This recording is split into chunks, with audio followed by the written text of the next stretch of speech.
Baik, selamat malam teman-teman Cuan Rupas semuanya. Senang banget bisa ketemu teman-teman lagi malam hari ini ya di acara kita di T-Talks hari ini. Tentu tema kita adalah topik yang sangat high in. Jadi teman-teman nanti bisa coba kita akan belajar sama-sama ya tentang bagaimana market melihat kondisi PPKM darurat yang sekarang sedang terjadi. Nah, teman-teman malam hari ini kita nanti akan kedatangan salah satu professional trader. Ini seperti malam hari ini tuh sebenarnya bagi saya tuh seperti alumni nih ya. Saya kayaknya tuh udah lama banget nggak ketemu sama Ko Adit. Nah, malam hari ini kita akan ngobrol sama Ko Adit. Ini fundamental dan teknikalnya sama-sama kuat. Jadi teman-teman nanti boleh tanya insight-insight apa yang teman-teman perlu, yang portofolio yang lagi teman-teman pegang. Jika teman-teman butuh masukan, teman-teman boleh nanti tanya di pertanyaan di bawah. Oke, teman-teman, baik, kita akan coba lihat apakah Ko Adit sudah masuk. Hari ini kita ngelihat IHSG mengalami kenaikan, dan yang uniknya teman-teman, hari ini justru yang naik tuh sektor-sektor yang kalau teman-teman perhatiin itu adalah sektor-sektor yang agak mestinya pengaruh negatif ya. Properti beberapa naik, terus poultry itu Java, Main, Cepin naik semua yang mestinya kedampak dengan PPKM darurat. Terus juga beberapa saham konstruksi juga naik, padahal konstruksi juga kemarin prediksinya akan lebih sulit sebenarnya di tengah PPKM seperti ini, apalagi dana sekarang pemerintah lagi fokus semua ke kesehatan. Tapi yang menarik, hari ini justru mengalami kenaikan, dan kita akan coba obrolin apakah ini akan sustain untuk besok-besok, bagaimana prediksinya. Kita akan coba langsung panggil Ko Adit sebentar lagi akan bergabung bersama dengan kita. Coba ya, kita cari dulu sebentar.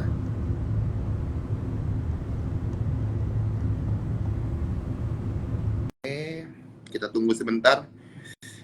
Baik, ini sudah bergabung bersama dengan kita. Ada Ko Wilson juga. Halo Ko Wilson. Waduh, ditonton sama Suhu Wilson nih ya. Technical Analyst Sekuritas. Juga ada Amelia Suryani. Halo, Kopi Cappuccino juga halo. Ini juga teman-teman semua yang sudah join. Thank you teman-teman malam hari ini. Nah, kita sudah bergabung bersama dengan Ko Adit. Halo Ko Adit. Halo, halo Cuan Trooper, halo Henry, apa kabar? Wah, senang banget bisa ketemu Ko Adit setelah kayaknya terakhir ketemu itu ada kali 6 atau 7 tahun lalu Ko Adit ya. Ini jadi akhirnya bisa ketemu lagi. Senang banget bisa ketemu Ko Adit di malam hari ini. Baik, buat teman-teman yang baru kenal Ko Adit, nanti kita akan coba-coba tanya dulu ya pengalaman trading Ko Adit. Dan Ko Adit ini sebenarnya lebih style investasinya atau tradingnya seperti apa, metode-metodenya nanti akan kita gali lebih dalam. Ko Adit, boleh diceritain Ko Adit, sebenarnya Ko Adit ini latar belakang bisa kenal market itu kenapa Ko Adit waktu itu? Latar belakang mungkin Bro Henry udah tahu ya latar belakang, karena kita kan dulu satu kampus nih. Jadi sebenarnya saya bisa masuk ke pasar modal sebenarnya awalnya coba-coba sih, iseng. Tapi setelah coba tahu, mencoba untuk trading, ternyata oh ini jadi salah satu hal yang bisa memberikan penghasilan ya. Jadi setelah saya mencoba, saya mulai mendalami untuk belajar. Waktu itu saya belajar pertama kali seperti semua orang lah, saya belajar technical analysis, saya belajar juga fundamental. Cuman untuk sekarang metode yang saya pakai demand supply. Gitu bro. Metode demand supply itu teknikal berarti Ko Adit ya? Dia bukan, mungkin orang akan mengira teknikal karena memang toolsnya yang digunakan adalah chart ya. Cuman beda sih, beda. Mungkin saya agak susah untuk menjelaskan secara singkat. Cuman intinya adalah demand supply itu percaya bahwa harga bergerak naik atau turun itu bukan karena fundamental atau teknikal, tapi karena ada demand dan supply. Basic sekali sih sebenarnya. Jadi kalau misalnya suatu saham gitu, katakanlah saham ya, saham itu dibilang katanya bagus, katanya teknikalnya juga sangat menarik, tapi kok nggak naik-naik. Mungkin kita sering mengalami seperti itu. Nah, kalau demand supply itu percaya kalau satu saham mau bagus mau jelek, kalau ada yang beli dia akan naik, kalau ada yang jual dia akan turun. Seperti itu. Mantap ya. Jadi teman-teman kita coba akan belajar banyak dari Ko Adit karena rupanya pendekatannya berbeda ya. Nggak lazim ya. Mungkin ada orang bilang aliran fundamental, value investor, growth investor, ada yang dari sisi teknikal ya yang trading. Nah, tapi Ko Adit ini bilang, nah kalau saya sendiri bro, saya lebih ke swing sebenarnya. Saya lebih ke swing. Jadi kayak misalnya kemarin tiba-tiba tanggal 29 kalau nggak salah itu ada broadcast yang ramai sekali, katanya wah rumornya kita mau lockdown, katanya kita mau lockdown tanggal 29, hati-hati sesi 2. Market itu turun kan, Iya market betul. itu turun, terutama saham-saham blue chip. Nah, saya juga sangat suka sekali saham-saham blue chip, terutama yang valuasinya sedang murah. Nah, waktu itu ketika harganya turun, mungkin teknikal bilang suruh jual, fundamental mungkin ya nggak ada masalah gitu kan. Cuman di situ justru saya sempat bilang di grup bahwa oke, ini saatnya kita hajar kanan, itu sekitar jam 3-an, sekitar jam 2 lah menjelang menjelang penutupan. Itu saatnya hajar kanan. Kenapa? Karena saya melihat itu masuk ke suatu area beli. Nah, untungnya ya bersyukurlah buat teman-teman yang sempat ikut gitu ya, ikut beli. Akhirnya market pada tanggal 29 justru ditutup sedikit lebih tinggi. Kan? Gitu. Jadi di saat semua orang bilang, wah lockdown, waktunya kita stop loss, waktunya kita kabur dari market, itu justru market malah naik. Seringkali kita kan begitu ya, Iya. market sudah ditebak gitu loh. Mantap sekali nih ya. Jadi kita akan coba nanti teman-teman belajar lebih banyak nih dari Ko Adit. Ini ada yang request, Ko Henry suaranya pelan. Apakah suaranya masih pelan? Coba teman-teman di komen di bawah apakah suara saya ada gangguan. Boleh di komen di bawah. Apakah sudah jelas sekarang? Udah jelas belum nih suaranya? Ini ada komen Ko Adit. Oke. Iya, iya. Baik. Ini ada gangguan, sepertinya ada masalah di gangguan di jaringan atau apa nih ya. Ini sebenarnya nggak ada masalah kok nih. Semua suara oke. Ko Adit dengar suara aku jelas nggak Ko Adit? Dengar, cuman agak kecil ya. Agak kecil ya? Agak kecil suaranya, ya. Agak aneh juga ya. Baiklah. Ini juga aku nggak tahu nih masalahnya di mana nih. Tumen-tumenan biasa Instagram. Mungkin kita ngomongnya agak pelan aja, agak pelan. Jadi supaya teman-teman bisa dengar. Oke. Baik. Nah, teman-teman agak disesuaikan nanti ini juga di-record, jadi teman-teman bisa nonton nanti rekamannya ya, pakai headset aja mungkin biar lebih jelas ya. Baik, teman-teman, kita akan coba ngebahas hari ini tentang pengaruh PPKM Mikro. Nah, sebelumnya kita mesti tahu dulu nih, stock universe-nya Ko Adit yang sebenarnya Ko Adit lihat ini apa aja kok, dan apakah PPKM ini kedampak nggak ke sektor yang mungkin lagi Ko Adit lihat? Ini saham-saham apa aja kalau boleh dibagiin buat Cuan Super, silakan kok. Ya. Jadi mungkin saya sharing sedikit ya, kalau saya pribadi, saya suka IDX 80. Jadi 80 saham dengan market cap terbesar di IHSG. Cuman untuk belakangan ini, saya sedang fokus di IQ45 justru. Kenapa? Karena kalau kita perhatikan, kenaikan IHSG terakhir ini bukan ditopang oleh IQ45, tapi justru oleh saham-saham yang lagi trending. Contohnya bank-bank digital, mungkin beberapa hari ini healthcare lagi naik gitu loh. Cuman kalau kita lihat IQ45 justru dibantai gitu kan, justru turun. Kecuali hari ini 2 hari terakhir lalu mulai naik. Nah, kenapa? Karena saya suka IQ45 karena apa? Likuiditasnya itu bagus. Jadi saya mau beli langsung hajar kanan, buang kiri itu gampang gitu. Bayangkan kalau misalnya saham-saham yang nggak liquid, sehari bisa naik 10-20%, cuman saya cuma bisa ngambil size-nya kecil, itu percuma juga kalau menurut saya. Begitu bro. Oke, jadi memang kalau kita lihat selama ini yang menopang IHSG kan selama ini yang paling gede tentu bank ya Ko Adit ya. Cuma banking lagi kepukul karena memang agak nggak gitu berani kasih kredit. Kalau kita lihat pertumbuhan kreditnya itu growth-nya kecil sekali, hanya 2-3%, tapi SBN-nya ditambah banyak banget nih. Posisi ke SBN itu. Dan yang jadi concern mungkin khawatirnya NPL, NPL-nya mungkin bisa naik ya, apalagi dengan adanya PPKM mikro yang diperketatnya sekarang, otomatis mungkin dalam tanda kutip orang lebih susah cari duit gitu loh. Nah, takutnya itu akan berdampak pada performa kredit.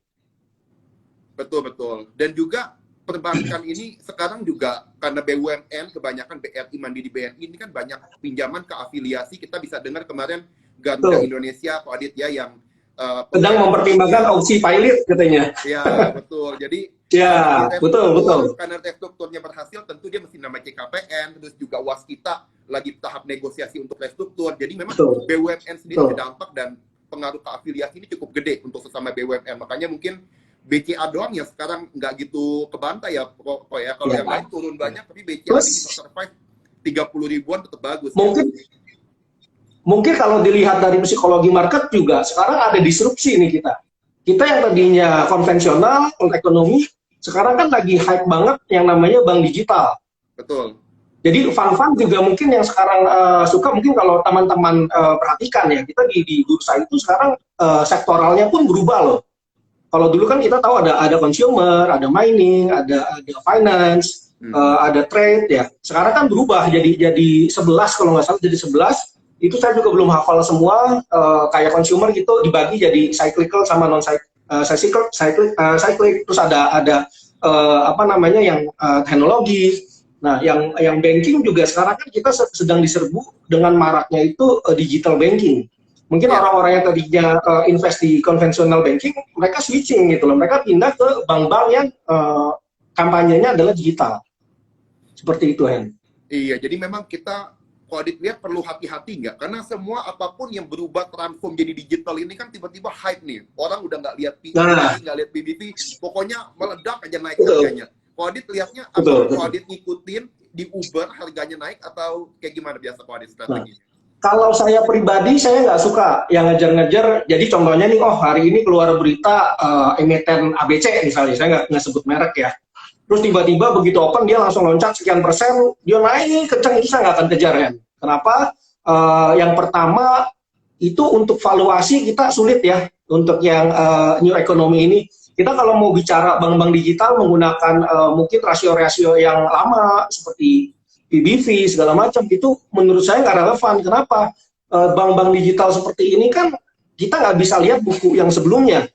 Kita harus prediksi nantinya dia akan seperti apa. Seperti itu. Jadi kalau misalnya dibilang katanya Arto kemahalan, saya bilang susah juga ya untuk bilang Arto kemahalan. Kita kan harus lihat nanti mungkin dalam 5 tahun ke depan dia akan jadi seperti apa gitu. Apakah akan berhasil menjadi raja bank digital atau gagal campaign-nya seperti itu. Dan jangan lupa nih teman-teman, saya sempat baca berita 1 atau 2 hari yang lalu Bank BCA Digital juga akan IPO katanya. Itu seru tuh nanti kalau dia akan IPO. Iya, tapi kayaknya bakal mahal deh kok ya. Kalau 2 tahun lagi mungkin dia udah ada benchmark, kan ada ATO dan lain-lain, udah pastilah valuasinya mungkin lebih mahal dibanding kalau BCA bro, nggak ada yang murah di BCA. Sahamnya aja mahal. Betul. Oh ya, nih teman-teman boleh tetap ya, nanti kalau ada yang pengen ditanya dari sekarang sesi Q&A-nya boleh, nanti kita bisa ngobrol-ngobrol sama Ko Adit ya teman-teman. Jadi teman-teman tadi udah dibahas oleh Ko Adit tentang Ko Adit ini nggak suka saham-saham yang lagi trending atau yang lagi bener-bener lagi hype banget ya. Terutama tadi kita banyak kasih contoh bank digital. Memang bank digital ini sekarang kan yang penting dilihat ekosistemnya siapa kok pendukungnya, betul kok ya. Udah pendukungnya betul. Itu paling penting ya. Terus juga kita itu yang paling penting. Bargain powernya ke konsumennya seperti apa. Nah mungkin kalau atau tadi dicontohin nama Ko Adit, kita mungkin kalau lihat laporan historical terakhir kok rugi EPS-nya, tapi kan itu belum diambil sama Gojek. Tapi nanti dengan Tokopedia sekarang nanti tahu ya Ko Adit ya, misalnya Ko Adit belanja sebulan 2 juta atau 3 juta sebulan, dia bisa aja ngelihat dikasih tahu ke Ato karena dia anak perusahaannya kan, dikasih tahu ini track record belanjanya bagus, nanti bisa dikasih kartu kredit Ko Adit sama Ato karena dilihat profil resikonya bagus, daya belinya ada, kita kasih kredit aja, bunganya kecil, yang penting ini karena resikonya rendah, jadi kan itu bisa menjadi potensial ekosistem pendukungnya itu bagus ya Ko Adit ya. Sebenarnya gampang aja sih kalau saya bilang, kayak misalnya contoh Bang Ato ya, dia tinggal kasih insentif untuk top up ke GoPay itu tanpa biaya. Bank lain dia cas biaya, itu aja udah jadi suatu edge kan buat dia. Jadi orang yang kalau misalnya gua mau top up dari bank lain, gua kena biaya sekian rupiah nih. Tapi kalau gua dari Ato, misalnya nggak ada biaya transaksi, itu mungkin orang akan jadi pertimbangan juga. Apalagi buka rekeningnya pun sangat gampang. Dia tinggal istilahnya tinggal klik-klik aja langsung selesai gitu loh. Saya udah coba buka untuk opening account-nya, sangat bagus sih sebenarnya untuk Ato. Oke, good. Jadi Ko Adit udah coba nih ya, udah buka Ato. Nah, jadi teman-teman saya coba. Insight juga buat teman-teman yang sering ngisi GoPay, tapi selama ini mungkin biayanya gede-gede karena ngisinya 10.000, 20.000, ikutin Ko Adit aja ya, bisa buka di Bank Ato rekening, katanya gratis tuh buat top up. Jadi itu minimal info menarik ya. Kalau teman-teman belum untung di sahamnya, minimal untung administrasi biayanya dulu. Ko Adit, ini kita akan ngobrol lebih dalam nih tentang PPKM ini. Menurut Ko Adit, apakah ini ada sektor-sektor yang dirugikan dan diuntungkan nggak dari PPKM ini yang mungkin pasti itu bisa lihat itu sektor mana aja Ko Adit? Jadi mungkin kita lihat PPKM sekarang kan namanya PPKM mikro darurat ya. Nah bedanya itu apa sih? Bedanya itu sekarang ini kita mobilitasnya itu semakin diperketat lah, dipersulit. Udah pasti yang akan kena pertama kali itu tourism, hotel, transport itu udah pasti kita akan suffer di situ. Lalu juga saya lihat saham-saham properti juga mungkin akan terdampak. Kenapa properti bisa terdampak? Karena satu, orang juga buat untuk lihat cari rumah juga dia susah gitu loh. Orang Jakarta misalnya dia mau ke Serpong, dia tadinya mau beli rumah, dia nunda gitu kan. Nah, atau mungkin juga properti ini kan dia punya mall. Mall ini selama 2 minggu penuh akan tutup. Jadi yang boleh buka kalau saya dengar-dengar itu cuman supermarket aja. Dia untuk dine in di restoran segala macam itu nggak boleh, itu udah pasti kena juga. Selain itu juga kalau teman-teman familiar dengan exhibition ya, jadi kayak misalnya tiap tahun kan dulu kita ada yang namanya Gias, ada yang namanya IMS, itu seperti itu kan sekarang udah nggak ada, semua digital semua gitu loh. Otomatis itu saham-saham properti yang punya venue MICE ya, kita sebutnya MICE, itu nggak akan terima revenue untuk jangka waktu tertentu gitu loh. Begitu ya. Jadi yang mungkin yang akan terdampak saya lihat sih itu akan saham-saham properti, saham-saham transportasi, retailer, dan juga consumer service juga. Consumer service itu seperti misalnya Pizza Hut atau Daking, itu kan mereka listed ya, mereka akan terkena dampaknya juga. Oke, jadi itu yang dampak negatif ya teman-teman tadi. Ya. Dan bukan cuma retail, mungkin kayak Mitra di Perkasa, Ras, bukan cuma itu kok ya. Tapi lebih ke arah mungkin sekarang juga properti yang expression mall-nya gede kayak Sumarekon, CTRA, Agung Podomoro, itu juga kedampak juga jadi otomatis ya kok ya. Cuma memang untuk properti mungkin ya. Iya Pak. Gimana ya? Untuk properti mungkin yang terdampak terutama yang mereka banyak main di mall ya. Jadi yang punya mall sih seperti Pakuwon, Podomoro, Sumarekon, Ciputra itu pasti akan terdampak sih.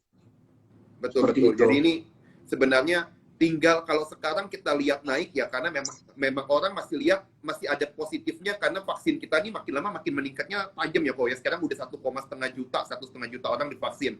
Cuma kalau kita belajar teman-teman contoh di India sama di Malaysia itu memang di awal lockdown mereka indeksnya juga stabil, tapi ketika mereka perpanjang terus di situ indeksnya baru jatuh. Jadi semoga teman-teman semua kita juga bisa dalam sampai tanggal 20 kalau bisa kasus Covid di bawah 10.000 supaya dilonggarkan kembali ini. Karena kalau terlalu lama dampaknya bisa makin gede kok Adit ya. Ya, betul. Jadi makanya teman-teman kita semua juga harus disiplin nih.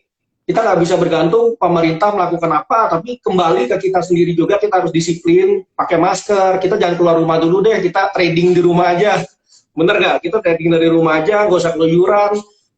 Harapan kita ya COVID ini akan lebih cepat selesai gitu kan. Iya. Oke, kita lihat hari ini nih kok ya, kalau kita perhatiin gudang garam itu naik kenceng banget. Terus beberapa saham yang selama ini mungkin udah jatuh dalam nih hari ini lumayan kencang nih konstruksi apa udah mulai gerak hari ini. Nah, betul. Udah masuk ke sektor rotation yang memang investor akhirnya beralih ke sini atau ini secara teknikal naik sementara aja. Kalau Adit lihatnya gimana? Nah, oke. Menariknya kalau kita lihat contoh misalnya gudang garam ya. Gudang garam itu saya juga masih meraba-raba nih dia ada apa sebenarnya dengan gudang garam. Jadi mungkin kalau untuk gudang garam, ya paling dekat yang kelihatan dia akan melakukan RUPS tanggal 8 Juli ya kalau nggak salah. Itu akan melakukan RUPS, harapannya adalah dia akan kembali membayarkan dividen. Plus tahun depan katanya ada wacana cukai rokok nggak akan naik.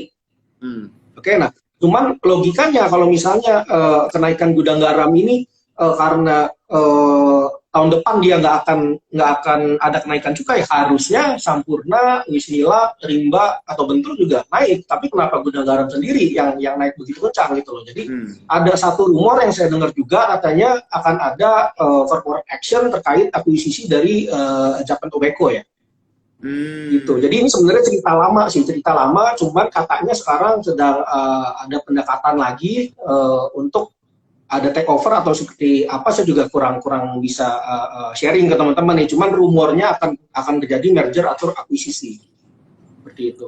Iya, jadi teman-teman itu disclaimer ya. Cuma memang ada kabar-kabar di luar tentang hal itu. Jadi ya, street talk rumor. Ya, seperti itu. Nah, tadi mungkin lupa saham-saham yang sebelum saya masuk ke sektor rotation saya lupa membahas, kita skip nih sektor yang diuntungkan dari PPKM. Jadi sektor-sektor yang diuntungkan ya udah tentu itu adalah healthcare. Yang pertama itu healthcare, yang kedua saham-saham telco. teknologi. Kenapa? Karena saham-saham telco dan teknologi ini seperti kita tahu ya, sekarang kita juga perlu lah gitu untuk di rumah mau meeting kita mau apa kita pasti perlu yang namanya wifi, kita perlu internet gitu loh. Dan mungkin yang perlu diperhatikan juga untuk retailer juga saya perhatikan nggak semua retailer itu dampaknya negatif sebenarnya. Contohnya apa? Kayak Era Jaya, kita lihat labanya justru naik. Karena tahun 2020 orang rame-rame beli gadget untuk anaknya sekolah, bener nggak? Jadi ada juga retailer yang justru dampaknya positif. Untuk S-hardware juga mungkin kita perlu perhatikan kenapa S-hardware bisa jadi orang yang tadinya di rumahnya nggak punya meja kerja, yang tadinya nggak punya kursi kerja, mereka jadi beli gitu loh untuk home improvement karena mereka lebih banyak meluangkan waktu di rumah. Yang mungkin tadinya ada bocor-bocor, ada cat yang jelek, mereka cuek, sekarang kok kelihatan tiap hari nggak enak gitu loh. Jadi mereka benerin, nah itu juga bisa juga sih. Seperti itu. Iya, betul. Jadi kalau kita lihat telekomunikasi ini terutama yang lagi rame banget ini, Friend, XL, Tebik nih kok ya. Mungkin 3 ini nih yang paling rame dibahas. Oh, Adit, ada ikutin nggak dari 3 saham ini mungkin?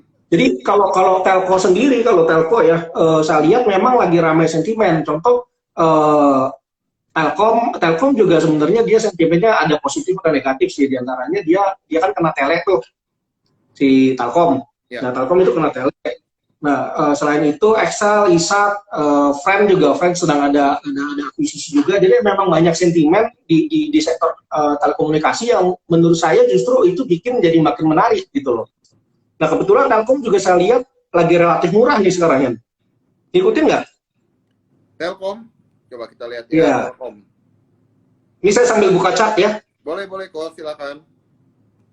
Nah, Telkom sendiri ini dia udah turun dari high terakhir di 3570. Sebentar. Iya, ini bahkan the lowest dalam setahun ini terendahnya kok ya. Iya. Tahun terakhir. Ya. Year to date dari 1 Januari. Dia kalau secara year to date ini dia sudah mengalami penurunan sekitar 9%, 8,9% year to date. Jadi menurut saya ini sudah sangat menarik nih untuk Telkom. Tapi dari sisi foreign flow, asing masih deras melakukan penjualan. Jadi strategi saya nih buat teman-teman, mungkin kita bisa cicil beli untuk Telkom. Di kisaran harga sekarang juga sudah lumayan bagus. Di kisaran 3.000, di bawah 3.100 lah, itu udah lumayan bagus. Dengan low terakhir kan dia ada di 3.040. Low terendah dalam tahun 2021 ya. Tapi kita sambil perhatikan juga nih, asing ini kan porsinya besar di Telkom. Asingnya kalau masih penjualannya besar-besaran seperti hari ini, ya mungkin kalian jangan langsung agresif dulu, kalian cicil aja. Jadi di bawah 3.100 sampai 3.040 nih udah boleh cicil-cicil masuk nih kok ya? Boleh. Ya sekarang kan tadi close-nya di 3.070, cuman ya sekali lagi hati-hati, kita perhatikan asingnya pergerakannya gimana. Kalau masih masif jualannya, kita jangan lawan. Gitu, biarin dia turun dulu, kita akumulasi di level yang lebih rendah. Nah, level breakout dari Telkom itu adalah 2.900. Jadi kemarin itu dia waktu breakout itu, dia break resistance di 2.900, lalu naik itu nggak balik-balik lagi. Jadi kalau misalnya teman-teman mau beli atau mau average itu di sekitar level 2.900 itu akan sangat bagus menurut saya. Oke, jadi kalau benar-benar sampai turun ke 2.900 itu angka yang bagus banget buat kita ambil ya, Pak Wadid ya. Baik, itu cerita. Dan udah nggak jauh ya sebenarnya ya. Kenapa? Udah nggak jauh. Sudah nggak jauh. Sekarang di 3.070 ya, jadi 170 lagi kalau bisa turun. Tapi ya kalau dilihat memang Telkom ini banyak head fund yang pegang ya kok ya. Jadi memang dia salah satunya free float-nya gede teman-teman. Dia sekitar free float-nya tuh 47%, itu udah setara dengan free float-nya perbankan di Indonesia yang rata-rata Bank Mandiri, BNI itu rata-rata segitu juga. Jadi diuntungkan lah dengan free float ini, dia mestinya nggak akan reduce dari head fund, itu nggak akan reduce terlalu banyak.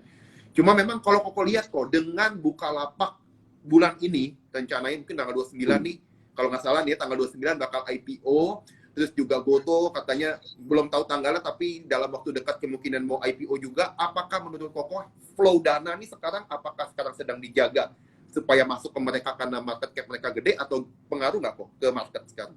Nah, harapan saya IPO mereka kan jumbo nih, besar. Ya. Harapan saya IPO dari Bukalapak dan Goto ini justru bisa mengundang investor asing untuk masuk. Karena satu, size-nya besar, kedua, kalau misalnya yang masuk adalah lokal, bukan asing, saya khawatirnya orang-orang malah jual saham-saham yang sudah ada untuk di-switch ke saham-saham IPO tersebut gitu, Hen. Iya. Saya justru khawatirnya kanibal gitu loh, karena size-nya lumayan besar loh itu. Seperti itu. Betul. Jadi kita mesti lihat dulu nih dari Bukalapak nih, ya. Karena Bukalapak, teman-teman, itu adalah startup e-commerce pertama yang akan IPO di Asia Tenggara. Jadi ini akan jadi penentu, dan kita diuntungkan kok, Adit. Itu mungkin di China sekarang beberapa perusahaan startup mereka itu yang lagi pada jatuh-jatuhnya. Jadi bisa aja investor di sana nyari yang non-Chinese, mungkin startupnya kemana. Salah satunya di Southeast yang termasuk yang gede adalah Bukalapak. Itu valuasinya diperkirakan $5 miliar. Jadi cukup besar, dan ini nanti bisa aja flow dana tertarik ke sini kok, Adit, ya. Dan kalau saya nggak salah ya, saya sempat cek, kalau nggak salah Bukalapak ini e-commerce dengan user terbesar nomor 4 kalau nggak salah. Setelah Tokopedia, Shopee, yang satu lagi JDID, keempat Bukalapak. Bahkan dia di atas Blibli. Untuk kategori usernya ya, jumlah usernya. Seperti transaksinya itu. Juga kalau teman-teman pelajarin, itu dari 2018 kok, Adit, itu transaksinya cuma sekitar 20 triliun lebih, sekarang udah di 2020 udah 80 triliunan. Jadi naiknya tuh 2 kali lipat dibandingkan 2 tahun sebelumnya. Jadi memang pertumbuhannya sih fantastis ya untuk Bukalapak. Jadi ya bisa menarik fund juga nih untuk melihat ke arah tech companies. Kalau lihat M-Tech-nya yang udah naik terus ya kok ya sampai 2.500, hype-nya sih sama lah gitu. Dan Goto hype-nya kerasa. Bener, Goto juga ya hype-nya kerasa, bro. Bukalapak nih sukses ya kok ya, karena kalau Bukalapak sukses ya mudah-mudahan benchmarknya jadi naik juga untuk di IPO nanti. Menarik nih kok. Jadi ngobrol-ngobrol sama Ko Adit kita dapat banyak insight nih teman-teman ya. Kita akan coba tanya lagi nih, Ko Adit, ini kan karena lagi tadi kita bahas banyak tentang tech companies, apakah menurut Ko Adit sekarang ini overvalued nggak beberapa saham tech companies yang udah trending banget gitu? Ya. Jadi memang majority saya lihat rata-rata kalau kita lihat dengan valuasi fundamental yang konvensional itu mahal rata-rata untuk tech company sekarang. Bahkan saya pribadi ada kekhawatiran, kalau teman-teman pernah dengar ada yang namanya .com bubbles di Amerika sekitar tahun 2000-an kalau nggak salah. Betul. Itu saya lupa tahun persisnya berapa. Itu terjadi terjadi krisis itu karena jadi mirip sekarang gitu loh. Zaman dulu itu saham-saham IPO, kalau resepnya kalau dia mau laku, kalau mau nge-hype itu dia pakai namanya .com. Jadi misalnya bla bla bla .com. Nah itu pasti udah laku punya tuh. Jadi dianggapnya lagi kayak sekarang lah. Kalau sekarang kan kita lagi startup ya, demamnya dengan sama-sama teknologi gitu loh. Jadi ada kekhawatiran dari saya pribadi di suatu titik kalau misalnya saham-saham teknologi ini performanya memble, ya otomatis valuasi akan kembali ke valuasi lah. Jadi harganya itu nggak akan amazing selamanya gitu loh. Kalau misalnya memang performanya jelek, dia akan turun. Tapi kalau performanya bagus, bisa akan terus naik. Contohnya kayak Amazon, Google sekarang kan sukses gitu loh mereka. Seperti itu. Jadi pesan saya buat teman-teman yang ikut hype saham-saham tekno, kita harus cermati lah. Jangan sembarangan saham tekno kita ambil gitu. Kita harus lihat ekosistemnya seperti apa gitu loh. Proyeksi ke depannya, prospeknya seperti apa. Contoh untuk saham teknologi, saya sedang tertarik tadi saya lihat DMMX ya. Itu dia juga sempat break high lagi hari ini. Jadi kalau yang suka untuk ngikutin tren mungkin boleh dilihat nih saham DMMX teman-teman. Supportnya di mana nih kok DMMX kok lihat terakhir kok? Nah, kalau bicara support susah ya bro ya, karena dia naiknya kalau kita lihat chartnya itu dia boro-boro nyentuh support. Justru saya bilang kalau saham kayak gini nyentuh support, lu hati-hati loh. Kenapa? Jebol nanti. Karena apa? Dia boro-boro naiknya itu benar-benar mendekati 45 sampai 90 derajat gitu loh. Jadi selama dia masih naik, kalian bisa ikutin. Mungkin cuan broker saya yakin suka saham-sahamnya seperti ini gitu kan. Kalau saya pribadi kan suka sahamnya turun. Tapi kalau misalnya emang kok saya mau yang beli siang langsung jual gitu ya, bisa coba saham-saham yang sedang breakout ke atas seperti ini, teman-teman. Jadi pas udah breakout itu Koko biasanya kasih batas cut loss-nya itu apakah pakai persentase, ada batas toleransi atau apa nih biasanya Koko pakai exit? Kalau saya untuk cut loss biasanya saya pakai average true range. Average true range. Jadi ada indikator teknikal yang namanya average true range. Jadi dia akan rata-rata selama berapa hari ke belakang dia rata-ratanya itu swingnya sekian rupiah gitu loh. Swingnya sekian rupiah. Katakanlah misalnya rata-rata pergerakannya 100 ya. Nah, saya udah beli, nah saham itu tiba-tiba dia bergerak di atas average dulu range dia. Nah, nanti saya akan lihat, saya mesti lihat juga sih market cap-nya seperti apa, volume hari itu seperti apa, jadi nggak bisa saya pukul rata ya. Jadi misalnya saya tetapkan 20% dari average dulu range itu sebagai batas stop loss saya dari support gitu. Dan chartnya pun saya nggak bisa lihat untuk daily. Kalau mau trading cepat seperti itu, saya lihat chartnya hourly atau bahkan 5 menit. Seperti itu ya. Oke, jadi itu dari Pak Magang itu udah nanya kok. Jadi aku makanya bantu tanyain dari Pak Magang.co.id nanya DMMX gimana katanya. Jadi tadi udah dijawab. Wah, kebetulan, kebetulan banget ya. Ya kebetulan saya juga lagi perhatiin DMMX. Memang DMMX ini menarik ya. Mungkin kalau John Troopers yang ngikutin live-nya Pak Bernard tadi malam dengan di Clubhouse ya. Kebetulan Sukor baru bahas tuh DMMX. Nah, hari ini ternyata lari lagi dia. Jadi ya sering-sering lah kita ikutin event-eventnya Sukor nih bro.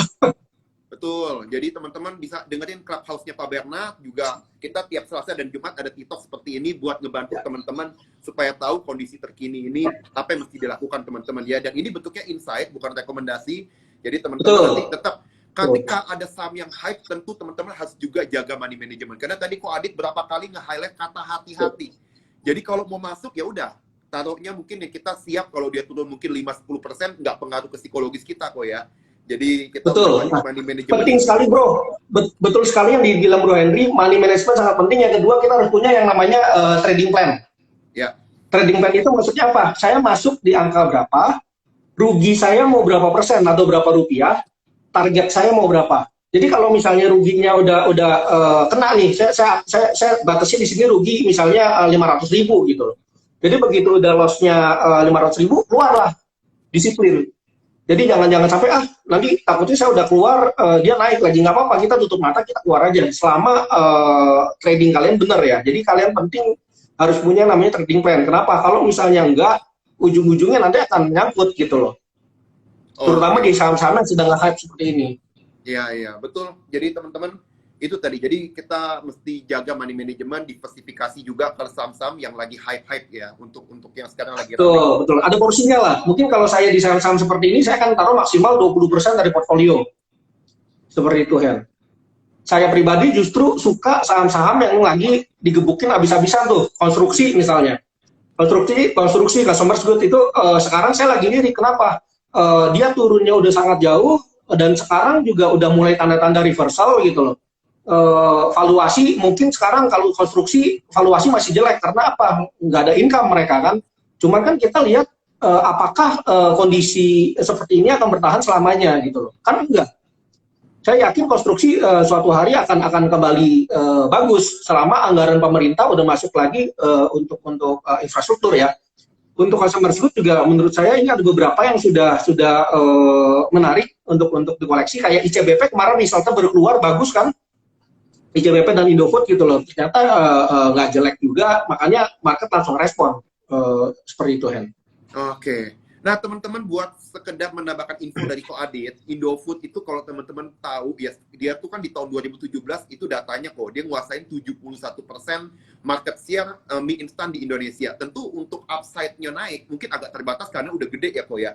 Makanya dia beli Pine Hill. Beli Pine Hill 45 triliun. Dan kemarin Ko Adit di 2020, laba Pine Hill itu naik 121% hanya dalam waktu 1 tahun. Luar biasa ya? Ya, dari 2, berapa triliun naik jadi 2,3 triliun lah, naik jadi 6 triliunan. Jadi memang cukup gede. Tapi di Indonesia tetap penjualan Indomie paling banyak sekitar 30 T kalau di Indonesia. Cuma ya growth dari Pine Hill itu tinggi banget. Kalau Indonesia growth-nya nggak terlalu tinggi. Jadi memang semoga Pine Hill ini bisa growth-nya terus kencang, jadinya bisa nambah ini market share-nya daripada ekspansinya dari Indofood ya, yang sekarang mungkin di Indonesia agak terbatas. Oke, kita akan lanjut lagi nih, kok ada pertanyaan saham-saham kayak modelnya rumah sakit, ada nggak kok yang bisa dilihat? Nah, mungkin kalau aku lihatnya gini kok kemarin, cuma LPCK, bukan Silo doang nih ya, agak lambat. Yang lain sih kayaknya enak ya dilihat ya. Nah, untuk emiten rumah sakit saya paling suka Mitra Keluarga. Ini personal aja ya. Personal saya paling suka Mitra Keluarga. Kenapa? Saya lihat dia untuk secara keuangan, kinerja keuangan relatif stabil daripada silo kan dia bisa sewaktu-waktu dia labanya gede kecil gitu loh. Kalau mitra keluarga saya lihat stabil, growth-nya juga bagus. Jadi kalau untuk ada yang nanya emiten rumah sakit, kalau saya sukanya mitra keluarga. Oke, jadi teman-teman bisa mitra keluarga berapa nih kok? Rekomendasi masuknya, entry-nya, support-nya di mana nih kok? Oke, supportnya sendiri dia ada di sekitar 2680 untuk supportnya, tapi untuk area beli yang bagus nih kalau misalnya turun ya, kalau dikasih ya, saya nggak yakin juga nih dikasih, kalau dikasih dia ada di 2550. 25 area 2550 ya. Tapi kalau misalnya mau ngikutin support, ini teknikal ya, kalau yang tadi demand supply kita bicara demand supply itu areanya sekitar 2550, tapi kalau kita mau lihat dari support itu di area 2680. Oke. Baik, 2550. Dengan targetnya di kisaran short term aja ya, kita 2.900 itu udah bisa take profit, atau kalau misalnya mau yang berani hold agak jauh, itu di 3.200. Baik, 2.900 sampai 3.200 ya, jadi teman-teman bisa catat ya untuk entry dan juga target profitnya di situ. Baik, ini lanjut lagi kok, ada pertanyaan MTech kok ditanya nih, masih banyak yang penasaran walaupun udah naik tinggi, apalagi Bukalapak bentar lagi mau IPO, katanya mau minta insight juga nih. Kok Adit silakan kok, MTech gimana pandangannya kok? Apanya nih pertanyaannya? MTech, dia cuma nanya MTech seperti apa, mungkin view-nya kok, ke depannya kok lihatnya gimana? Oke, sebentar. Saya lihat MTech dulu ya. Iya. Buat teman-teman yang nah, mungkin, ini kalau saya ini ya? lagi coba lihat MTech itu memang dia diuntungkan karena 35% kepemilikan saham di Bukalapak ya. Jadi Bukalapak ini kalau sampai IPO dan harganya naik tinggi, karena memang sekarang flow dana memang kalau kita lihat dari indeks teknologi itu yang paling kencang kenaikannya, dan kalau gila-gilaan betul bro, keserap banyak dan valuasinya naik tinggi, ya MTech mestinya kesundul juga gitu, karena dia investasi cukup besar dan rencananya bukan cuma di Indonesia, ada kabar-kabar pengen juga apa lewat nanti ada dual listing mungkin, atau lewat SPAC nanti ya, merger akuisisi di SPAC ya. Berbagai kemungkinan bisa aja terjadi teman-teman. Jadi menarik nih buat teman-teman perhatiin MTech juga ya. Kalau untuk MTech ya, kalau saya pribadi nih saya akan tunggu di level 2350 itu boleh masuk teman-teman. Nah, atau skenario kedua, kalau misalnya MTech naik lagi, dia kan akan break all time high-nya tuh. Dia akan break high-nya. Nah, begitu dia break, kalian bisa ikutin beli, teman-teman. 2680. Jadi, antara dia turun ke kisaran 2360, 2370, itu boleh. Atau kalau misalnya dia break ke atas, 2680, dia kalian boleh kejar. Cuman kalau misalnya break begini, saya akan nggak nunggu 2680 habis. Jadi begitu 2680 habis, dia akan biasanya kan kalau emang lagi kencang dia akan cepat tuh 2690, 27, nah 27 saya hajar bang. Begitu. Supportnya berapa? Supportnya 2680. Level yang tadi dia break itu jadi support gitu loh. Jadi begitu. Amit-amit dia turun lagi, stop loss kalian di area seperti itu 2680.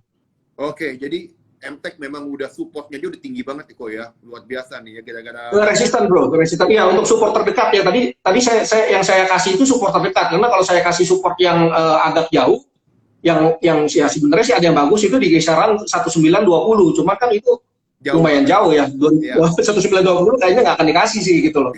Jadi ya saya kasih yang paling dekat aja. Baik, baik. Mantap kok view-nya, thank you nih kok. Ini ada pertanyaan dari Ibu Dewi. Nah, sekarang pertanyaan yang lagi banyak dibahas di setiap daily update-nya support ya, itu Agi katanya. Agi, oke, Agi ini. Silakan. Terima kasih Bu Dewi. Nah, Agi ini dari awal mula COVID Indonesia nyentuh angka 7.000-an, saya udah bilang Agi ini. Kenapa? Karena konsumsi oksigen pasti akan meningkat lagi, dan jangan lupa dry ice bro. Ya. Mereka kan produksi juga tuh dry ice. Dry ice ini kan tadinya katanya mau buat vaksin tuh, yang Pfizer punya, ternyata kayaknya enggak juga ya.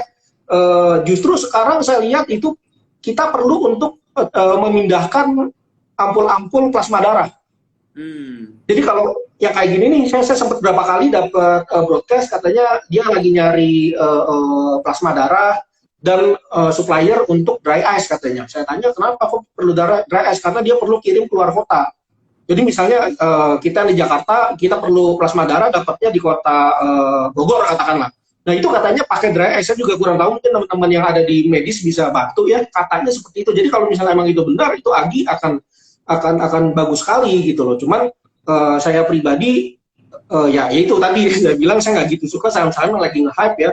Cuma kalau misalnya AGI, saya lihat ini masih bisa naik dengan target saya itu paling dekat ada di 1850. Kalau nggak salah Super kasih targetnya 19. Kalau saya pribadi paling dekat ya 1850. Baik. Untuk AGI. Tadi sempat naik 1725, height-nya itu nutup gap, dia nutup gapnya 1730, dia akan retrace. Nah kalau misalnya kalian mau beli, kalian bisa beli, mungkin bisa tunggu di kisaran 1400 bisa ikut beli dengan batas stop loss-nya di 13.15. Nah kalau misalnya naik, area jualnya target saya di 1850. Baik, dengan memang kalau kita lihat kalau secara fundamental juga, memang kenaikan laba AGI ini, apalagi AGI ya di sampai 2022 itu kemungkinan kalau kita hitung pakai the future estimate-nya itu dengan EV/EBITDA 10 kali itu masih di 1.900. Jadi memang untuk harga sekarang 1.300-an sih masih cukup murah ya kalau kita lihat, kalau kita pakai valuasi EV to EBITDA 10 kali gitu dari harga 1.000. Sekarang udah 1.590 loh bro. Tadi kemarin kan sempat naik kenceng tuh. Oh, iya. Hampir arah ya. Sekarang udah 1.590 untuk AGI. Makanya jadi memang udah relatif tinggi ya untuk kondisi sekarang relatif tinggi. Cuma kalau misalnya masih hype-nya masih di situ, uangnya juga masih masuk ke situ ya, saya lihat 1850 itu bisa lah untuk AGI. Oke, thank you Pak Adit. Ini pertanyaan berikutnya nih, Ira Novita. Ini kayaknya MTech nggak puas katanya SCMA sekarang kok. Jadi ya adil dong, ulang dibahas semua katanya. SCMA kok silakan. Iya. Jangan lupa untuk MTech ini ada sentimen juga loh, salimologi loh. Apa? Karena kalau kita perhatikan salimologi, saya bilangnya. Salimologi apa tuh kok? Nah, belakangan ini kan saham-saham yang dibeli grup Salim kan naik kencang tuh. Kayak BRMS, kemarin ada apa lagi ya, pokoknya yang grup Salim ambil itu kencang, DCII ya. Sampai sekarang masih suspend tuh bro, dia naiknya gila-gilaan kan. Nah, jangan lupa Antoni Salim itu punya saham di MTech. Jadi otomatis ke SMA juga gitu loh. Jadi ini termasuk saham-saham salimologi saya bilangnya. Nah, untuk SCMA sendiri ini dia lagi dekat resist juga ya.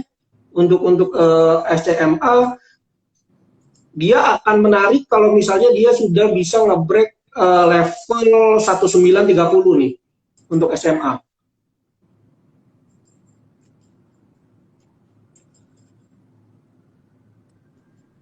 Bahkan di kisaran 19 ini dia lagi di area resist. Jadi mungkin kalau saran saya sih ya gitu, tunggu breakout atau kita tunggu waktu dia pullback bro untuk SMA. Nah targetnya sendiri 2135 kalau dari saya. Berapa kok tadi targetnya? 2135. 2135 ya. Oke, baiklah SCMA jadi target 2135 jadi ya buat teman-teman bisa perhatikan. Nah ini pertanyaan dan tadi udah sampai di highlight berapa kali nih kok komen kayaknya nih benar-benar lagi butuh insight nih dari Ibu Kriseri ya tentang Astra Internasional kok katanya. Astra menarik Bu. Astra cukup menarik. Kenapa? Kalau kita lihat asing justru akumulasi nih di Astra. Foreign flow-nya masuk ke Astra. Sebentar saya buka chart saya. Astra foreign flow-nya sudah mulai naik. Dia 4 hari berturut-turut asing net buy di Astra. Sebentar. Dan kalau untuk sentimennya sendiri kan dia PPNBM kan di ini tuh diperpanjang ya. Sampai akhir tahun kalau nggak salah. Nah.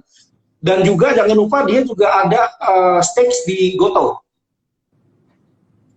Jadi kalau Gotohnya akan IPO, pasti book value-nya Astra juga akan geser tuh bro, karena IPO dari Gotoh ya. Nah untuk Astra sendiri, harapan saya, ini kan dia baru nyentuh low baru ya Bu ya, untuk Astra di 4.700 kemarin, low-nya 4.700, harapan saya dia akan naik minimal ke high terakhir 5425. 5425 minimal ke sana. Kalau dia berhasil cetak high lebih tinggi dan turunnya lebih tinggi daripada 4.700, dia sudah sah menjadi uptrend untuk jangka pendek. Jadi baik. Ya, jadi saya ulangnya, jadi kan sekarang kan Astra di harga 5.000 nih, closing 5.000, low-nya 4.700. Nah, Kalau dia bisa naik di atas 54 atau sama deh 5425, minimal 5425 lalu turun. Nah, yang penting low-nya itu harus lebih tinggi daripada 47. Harus lebih tinggi dari 47 dan dia naik lagi bikin high baru, nah itu sudah sah menjadi uptrend. Jadi ini kalau saya lihat sih ada potensi Astra untuk reversal sebenarnya. Jadi kita tunggu low berikutnya, the lowest-nya kalau masih di atas 4.700 baru kita masuk nih kok ya. Sebenarnya sekarang boleh sih, harga sekarang boleh 5.000. Ya, bagusnya di dekat-dekat low 4.700, tapi harga sekarang oke, hati-hati kalau dia break 4.700. Jadi dia gagal bikin high baru, tapi justru bikin low yang lebih rendah gitu loh. Karena downtrend-nya masih lanjut berarti. Jadi kalau misalnya mau beli konservatif sekali, bisa tunggu di 4.700. Target terdekat 5425. Nah, harapan saya bisa lebih tinggi. Kalau misalnya dia bisa lebih tinggi daripada 5425, itu udah mulai uptrend tuh. Jadi lebih tenang. Kalau udah mulai uptrend, mungkin targetnya bisa dinaikin lagi. Gitu, bro. Mantap ya. Jadi udah kejawab Ibu Ciseri ya. Jadi ACI tadi ditanyakan sudah kita jawab. Nah, ini ada pertanyaan. Ini bro, ada yang nanya BNI nih bro. Kebetulan saya baca ada yang nanya BNI. Ini saya suka nih dari Waudis. Terima kasih. Saya juga lagi perhatikan saham BNI. Mungkin saya jawab dulu ya untuk BNI. Silakan, Bro. Ya, BNI sudah mulai rebound, akan ke uptrend ke berapa? Nah, betul sekali BNI kemarin kena supportnya di 4590, dia sempat mewel ke bawah sedikit dan sekarang udah naik ke 4830. Untuk target saya pribadi dari BNI ya, ini yang paling dekat itu ada di kisaran 5.300, dekat-dekat 5.300 lah untuk yang trading. Nah, tapi kita lihat nih kalau misalnya asing alirannya masuk, IHSG-nya juga naik, itu nggak menutup kemungkinan dia justru balik ke area 5.800-an. Bro. Tuh, ada ya. Ini kita lockdown kok malah ngincer targetnya tinggi-tinggi. Kalau kita lihat dari IHSG, kita bicara IHSG nih sekarang, komposit sendiri ya. Bro Henry ada chartnya? Enggak sih, lagi nggak ada chart nih kok. Oh, lagi nggak ada. Nah, nanti tadi dilihat ya chartnya IHSG kalau di mata saya, dia seperti lagi bikin pattern. Kalau bicara secara teknikal, dia kayak lagi bikin pattern yang namanya inverted head and shoulder. Jadi mungkin kalau teman-temannya tahu inverted head and shoulder itu seperti bahu, kepala, bahu tapi kebalik gitu loh. Nah, dengan neckline-nya di 6150. Oke. Neckline-nya 6150. Nah, kalau IHSG berhasil naik dan break level 6150, ini target teoritisnya adalah 6.500 dan kebetulan itu sama dengan height-nya IHSG terakhir, bro. Height-nya IHSG di 2021. Jadi kalau misalnya mungkin kita harus doa sama-sama betul terjadi breakout dengan pattern seperti itu, targetnya adalah 6.500. Nah, kembali ke BNI, kalau skenario IHSG-nya sesuai harapan kita gitu loh, dia ada pola pembalikan arah dan reversal, itu BNI untuk ke area 5.800 harusnya nggak susah. BNI atau BNI gitu, kok? Sorry kok. BNI. Oh, BNI. Bank Negara Indonesia. Oke, BNI baik. 5.300 ya kok ya targetnya ya. Sampai 5.800. Paling dekat 5.300, tapi kalau IHSG-nya bull itu nggak menutup kemungkinan ke area 5.800, bro. Oke, baik. Jadi teman-teman boleh catat kuncinya di IHSG nih, karena memang pengaruh bobot perbankan ke IHSG ini gede. Jadi dengan IHSG kalau break di atas 6150 itu berarti confirm pattern dari inverted head and shoulder dan kemungkinan targetnya 6.500, tentu banking akan sebagai tulang punggung IHSG bakal gerakin BNI juga ke 5.300 sampai 5.800 kok ya. Oke. Betul, bro. Ya, seperti itu. Jadi kita harus lihat juga nih indeksnya mau kemana. Ya. Kalau indeksnya di 6150 nggak berhasil breakout turun lagi, ya kita jangan ngotot juga gitu loh. Kita ikutin aja teman-teman. Jadi kalau misalnya memang indeksnya sedang lemah ya blue chip pasti udah pasti akan memble. Mungkin kita bisa switch ke second liner dulu atau kita wait and see dulu bisa juga. Jadi macam-macam strategi lah. Kalau misalnya memang IHSG-nya bull gitu dia break atas ya kita ajarlah blue chip, terutama banking. Baik.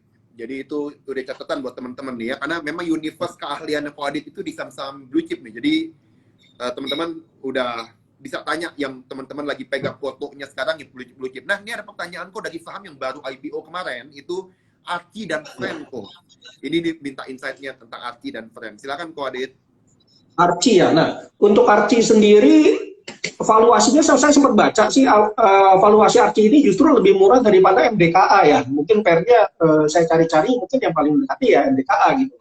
Dia secara valuasi dia lebih murah daripada MDKA. Nah, kita lihat pokoknya kalau Archie sama-sama IPO deh, nggak usah Archie. Sama-sama IPO saya lihat kalau misalnya sahamnya ini perusahaannya bagus, sektornya juga mendukung gitu ya. Dan saya percaya dengan kinerja dari Archie, begitu harganya di bawah harga IPO, beli aja. Jadi begitu harga saham IPO, saham perusahaan bagus di bawah harga IPO, udah beli aja deh gitu loh. Baik. Nah, targetnya berapa kita harus lihat, karena kalau misalnya secara teknikal kan belum kelihatan dari saham-saham IPO. Kita harus pakai fundamental. Nah, kita lihat nanti kinerjanya seperti apa. Kalau misalnya memang Archie kinerjanya sesuai dengan prospektus, dengan janji manajemen ya, kita bisa review gitu loh, targetnya akan di berapa begitu bro. Tapi kalau untuk sekarang saya nggak bisa bicara terlalu banyak karena di chartnya juga belum terbentuk apa-apa ya. Saya coba cek ke time frame yang kecil sebentar.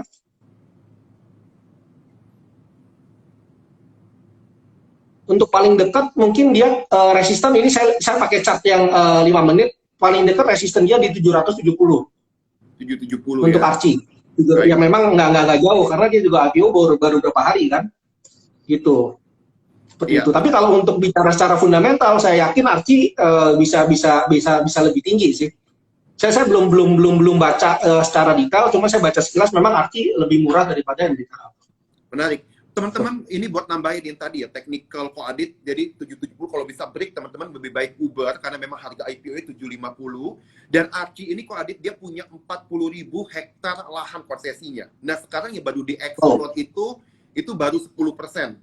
Dan itu pun udah dapat datanya, dia punya cadangan 3,9 juta ton gitu ya. Jadi, kalau sampai dia eksplor lebih lanjut, itu diperkirakan bisa dapat 5 sampai paling gede 13 juta ton baru. Jadi kalau memang emasnya ini kita lihat di Archie, teman-teman bisa tahu itu adalah the second largest untuk gold producer, bukan cuma Indonesia loh, ini udah levelnya Asia Tenggara. Dan ini kok kita kalau lihat secara EV EBITDA, itu dari tim riset kita udah rata-ratain dari semua secara global peers itu udah di diskon 20% pun harga Archie mestinya di 1.240. Itu EV nah, itu bisa jadi target tuh, bro. Iya. Itu bisa jadi target.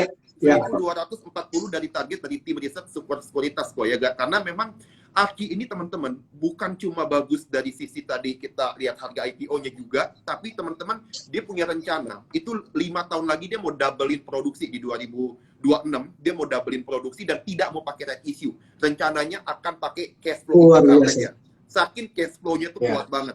Jadi itu bikin kita tertarik banget untuk lihat Archie dari tim riset Super Sekuritas, dan dia juga masih masa konsesinya itu masih 22 tahun, sangat panjang time frame untuk explore emasnya.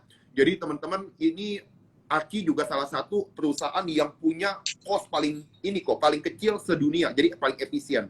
Jadi memang kalau dia bisa sampai 20 tahun itu cash flow-nya pasti luar biasa, bro. Iya, betul. Karena pakai cash internal gitu loh. Selama 20 tahun itu luar biasa. Jadi ya kembali lagi saya bilang kalau Archie IPO 750, begitu harga di bawah 750 beli. Iya. Seperti itu.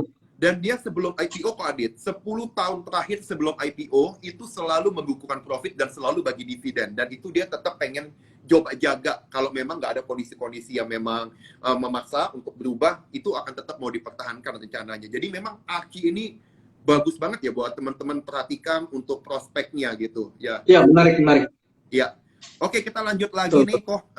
Masih ada beberapa pertanyaan, waktunya tinggal 6 menit lagi sebelum kita akhiri teman-teman. Jadi ini pertanyaan-pertanyaan terakhir, kita akan coba lihat. Nah, ini ada yang nanya kok MNC dari ada Brow Mautis, ya itu menanya MNC katanya. Dan tadi ada yang komen juga kok ketinggalan di antara grup MNC, MNCM ini ketinggalan sendiri. Kok MNCN ya? Gimana? Oke, sebentar. Saya buka MNCN. MNCN saya lagi nunggu nih. Saya udah pasang alarm untuk MNCN, saya nunggu di area 880. Area 880 sebenarnya sekarang juga sudah oke untuk pembeliannya di area di bawah 900. Ini kan penutupan tadi sempat 920 nih, di bawah 900 itu sebenarnya udah menarik. Kemarin berapa hari lalu sempat nyentuh di bawah 900, di 900 pun pernah berapa kali gitu loh. Cuman saya pribadi berharap bisa dikasih di angka 880, bro, untuk MNCN. Dengan targetnya paling dekat di area 1000 lah. Untuk trading cepat ya. Saya kasih target ini target yang paling dekat semua. Kenapa? Karena sampai sekarang kan IHSG-nya juga masih belum bull ya, masih belum istilahnya kita belum agresif play lah, kita masih konservatif. Nah untuk konservatif ya targetnya kisaran 1000 seperti itu. Baik, menarik banget nih kok. Nih pertanyaan berikutnya kok, ini ada yang nanya tentang Pegas kok, gimana menurut Koko view tentang Pegas? Nah Pegas itu diskonnya udah luar biasa ya teman-teman. Pegas ini year to date-nya sudah turun sekitar 33%. Nah, untuk 1, 2, 3, 4 hari terakhir dia sudah mulai konsolidasi. Nah, supportnya ini kita udah bisa lihat yang paling dekat dari Pegas, supportnya ada di 990. Ada di 990. Nah, kalau teman-teman mau masuk di Pegas sudah boleh sebenarnya. Dia udah relatif area belinya sudah lumayan bagus. Untuk targetnya, kalau misalnya teman-teman punya target paling dekat itu ada di kisaran 1160, paling dekat ya. Jadi upside-nya masih sekitar 130 rupiah, sekitar 10% lah, 10% masih bisa dapat di 1160, bro. Oke, MNC ya? Bukan, Pegas. Oh, Pegas. Oh, sorry, Pegas ya. Nah. Untuk yang lebih panjangnya, dia ada gap yang belum tertutup di kisaran 1300. Oke. Ya, Pegas ada gap yang belum tertutup 1300. Ya, jadi kenaikannya mungkin nanti akan ketemu beberapa kali resisten nih. Kalau saya lihat ada area jual di 1000 tadi sekitar 1150, ada juga di 1280, lalu dia akan tutup gap di 1300 untuk Pegas. Oke. Nah ini untuk Pak Adi Pidano ASI tadi udah sempat dibahas sama Ko Adit, jadi nanti Bapak bisa nonton rekaman ulang ya. Itu tadi udah sempat kita bahas tentang Astra Internasional. Kok ini banyak yang nanya perusahaan CPO nih kok, ada TAPG, LSIP, itu gimana kok lihatnya? CPO juga harga CPO-nya kalau nggak salah lagi naik ya. Saya udah lama nggak ngikutin saham CPO. CPO price-nya sebentar.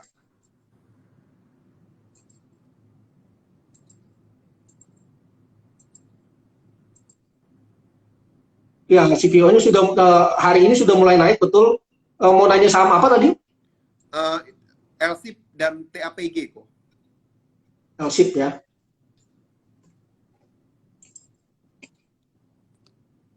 Nah, LSIP ini hati-hati, kemarin dia naik ada meninggalkan gap di bawah.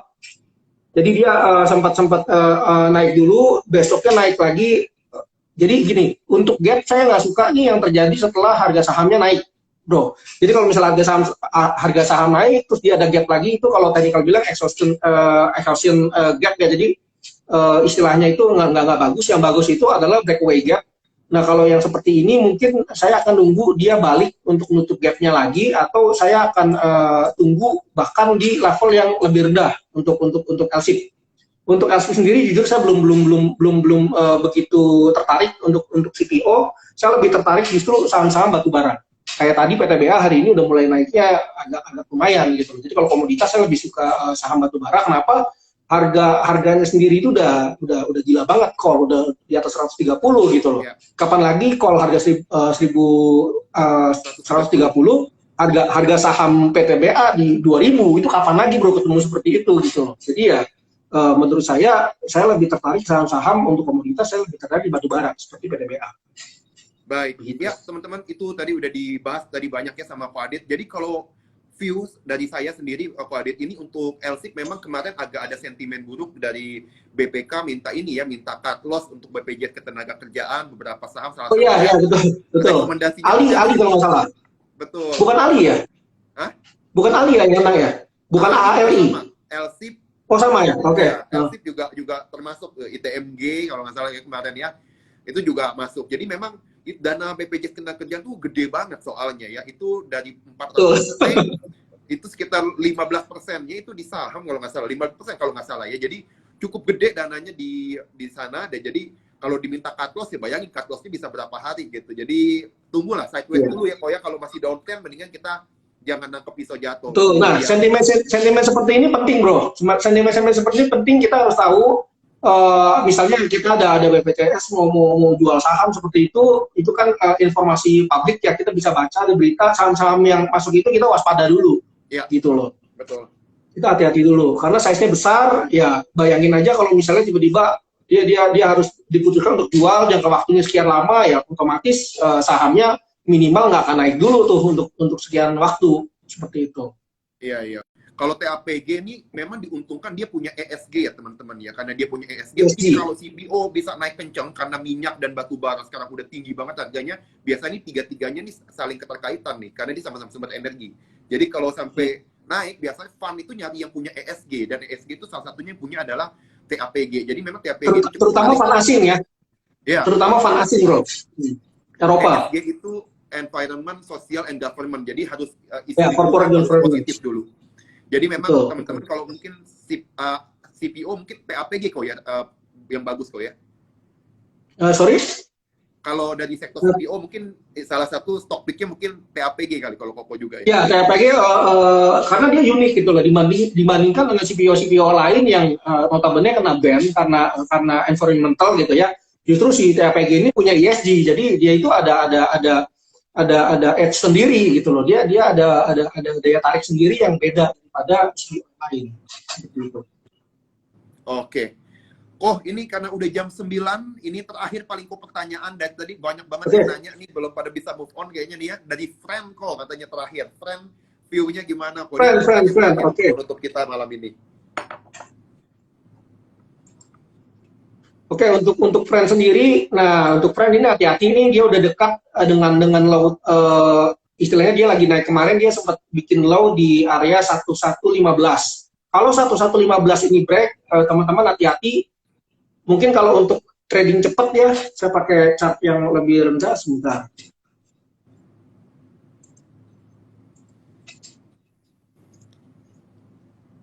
Nah, mungkin kalau misalnya mau trading cepat untuk friend, teman-teman bisa coba beli di area 105. Jadi hati-hati kalau dia break 115, nah area beli paling dekat ada di area 105 untuk friend.